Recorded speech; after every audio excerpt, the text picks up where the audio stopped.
Hello viewers, welcome back to our channel. ప్రస్తుతం మనతో పాటు ఉన్నారు stock market analyst Sundar Rama Reddy గారు. సార్తో మాట్లాడదాం. నమస్తే సార్. నమస్తే మ్యామ్.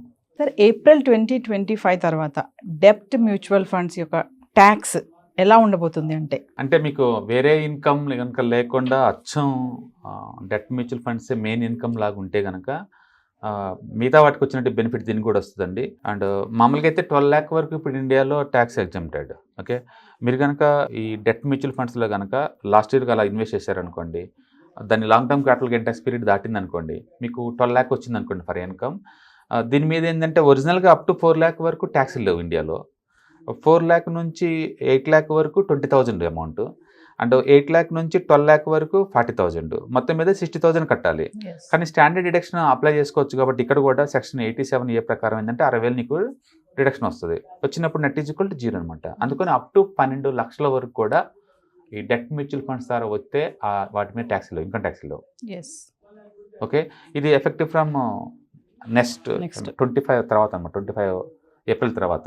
ఈ లోపు కనుక మీరు అమ్మారనుకోండి, 25 ఏప్రిల్ లోపు అమ్మారనుకోండి, మీరు 83,000 ఇవ్వాల్సి ఉంటుంది ఈ 12 lakh ఇన్కమ్ కనుక వస్తే మీకు. కాబట్టి ఇక్కడ ఏమవుతుందంటే ఇండియాలో ఇది బ్యాంకింగ్ చాలా మంచి గుడ్ న్యూస్ అండి ఇది యాక్చువల్లీ బ్యాంకింగ్ సెక్టార్స్కి. ఎందుకంటే ఇండియాలో 18 లక్షల కోట్లు బ్యాంక్ డిపాజిట్ చేస్తూ ఉంటారు.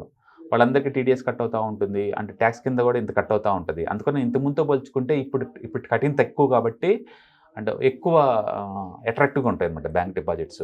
బహుశా ఈ ఈవెంట్ వల్ల బ్యాంక్ డిపాజిట్స్ 45,000 కోట్లు ఇంక్రీజ్ అవుద్దని అనుకుంటున్నారు బ్యాంక్ డిపాజిట్స్ కూడా.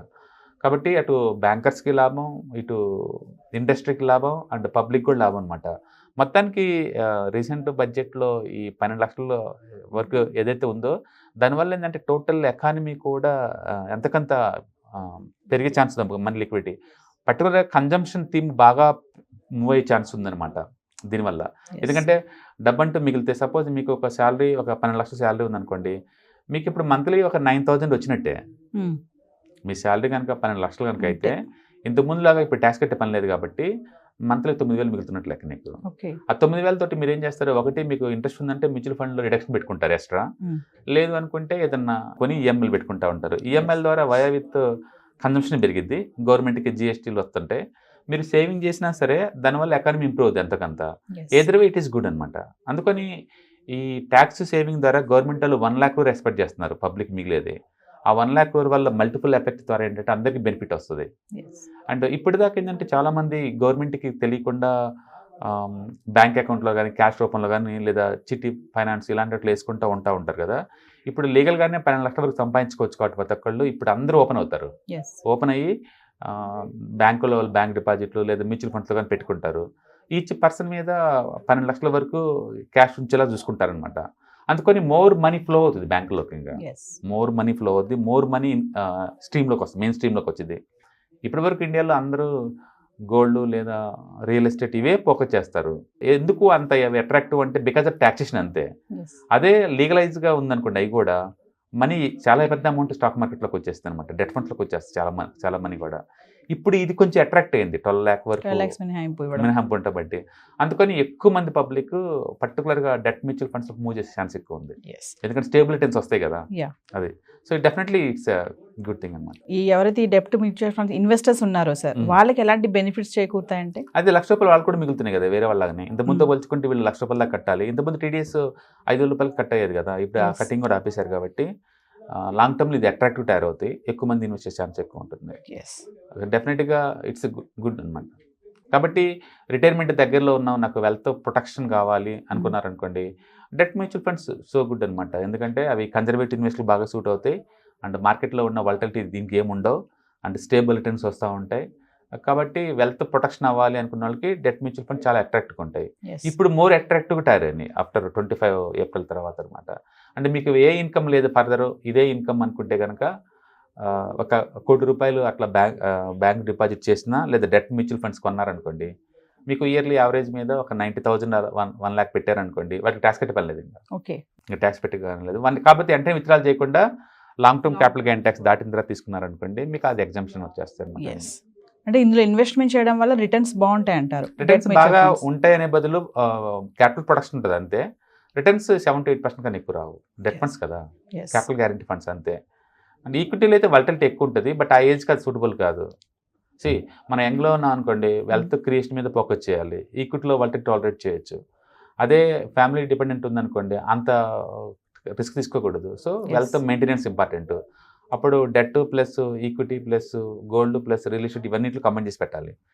ఓల్డ్ ఏజ్కి వచ్చారనుకో, బాగా ఓల్డ్ ఏజ్కి ఇప్పుడు వెల్త్ ప్రొటెక్షన్ ఇంపార్టెంట్ తప్ప ఇంకేం కాదు, డెట్ ఫండ్స్ బాగుంటాయి.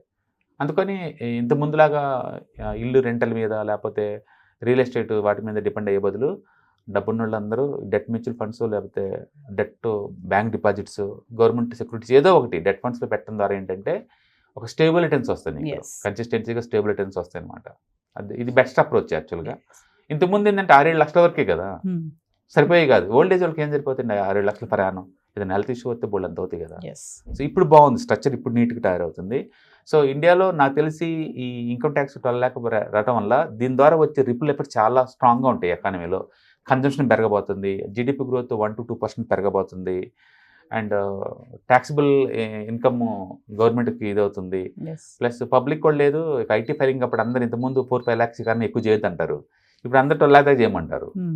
దాని ద్వారా ఏంటంటే సర్క్యులేషన్ ఎక్కువ వద్దు మనీలో, మార్కెట్లోకి వీళ్ళందరూ లోన్ తీసుకుంటారు, housing loan, credit card loans ఇవన్నీ.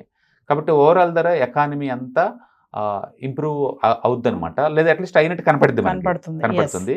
తలసరి ఆదాయం కూడా పెరగబోతుంది దీని ద్వారా. చిన్న ఎఫెక్ట్ వల్ల మల్టిపుల్ ఎఫెక్ట్ చూసుకోండి. Thank you sir. హాయ్, మొట్టమొదటిసారిగా మన విజయవాడలో క్లాస్ రూమ్ ట్రైనింగ్ అండి, 1 day క్లాస్ రూమ్ ఎన్విరాన్మెంట్లో ఆఫ్లైన్ వెబినార్ జరగబోతుంది. అండ్ ఇంట్రెస్ట్ ఉన్న పార్టిసిపెంట్స్ ఈ కింద స్క్రోల్ అవుతున్న నెంబర్కి రింగ్ చేసుకొని సీట్ బుక్ చేసుకోండి. దీంట్లో ETFs, index funds and mutual funds మీద completely and hand holding experience మీకు ప్రొవైడ్ చేయబడుతుంది. దీని ద్వారా ఏంటంటే మనం ఎసెట్స్ని స్టాక్ మార్కెట్లో ఎలా మేనేజ్ చేసుకోవాలి, ఎలా గ్రో చేసుకోవాలి, ఎలా ప్రొడక్ట్ చేసుకోవాలో అంటే ప్రాక్టికల్గా నేర్చుకుంటారు. అండ్ మీ ఇప్పటి వరకు మనం ఆన్లైన్లోనే మీరు అటెండ్ అవుతున్నారు, ఇక నుంచి మీరు మన విజయవాడ సిటీలోనే అండ్ లైవ్లో క్లాస్ రూమ్ ఎన్విరాన్మెంట్లో నేర్చుకునే ఛాన్స్ దొరుకుతుంది. కాబట్టి ఇంట్రెస్ట్ ఉన్న పార్టిసిపెంట్స్ కింద స్క్రోల్ అవుతున్న నెంబర్కి పింగ్ చేసి సీటు రిజర్వ్ చేసుకోండి. Thank you.